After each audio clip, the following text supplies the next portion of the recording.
एखादी छोटीशी गोष्ट असते ती सुद्धा तुम्हाला भरपूर आनंद देऊन जाते. तर अशीच एक छोटी गोष्ट घडली माझ्यासोबत, ज्याच्यामुळे माझं मन खूप प्रसन्न आहे.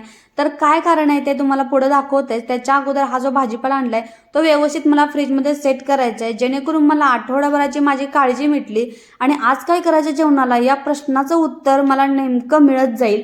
आणि त्याच्यामुळे मी ते काम उरकलं आणि दुपारच्या जेवणामध्ये आमच्या दोघांच्यासाठी डाळ खिचडी बनवली होती. तर ह्या डाळ खिचडीसाठी मी त्याचं प्रेमिक्स बनवते. तर ते कसं बनवते मी लॉंग व्हिडिओमध्ये शेअर केलेलं आहे, तिथे नक्की चेक करा. आणि हे बघा, हे होतं आजच्या माझ्या आनंदाचं कारण. म्हणजे एवढ्या सगळ्या झाडांमधून एक माझ्या झाडाला पहिलं फुल लागलं होतं, त्याच्यामुळे मी आज खूप खुश होते. सगळा भाजीपाला जो घेतला होता तो पहिल्यांदा ते फ्रीज साफ केला आणि व्यवस्थित सगळा फ्रीजमध्ये चांगला सेट करून घेतला. आणि संध्याकाळच्या वेळी शरूला घेऊन गेले गार्डनमध्ये फिरायला.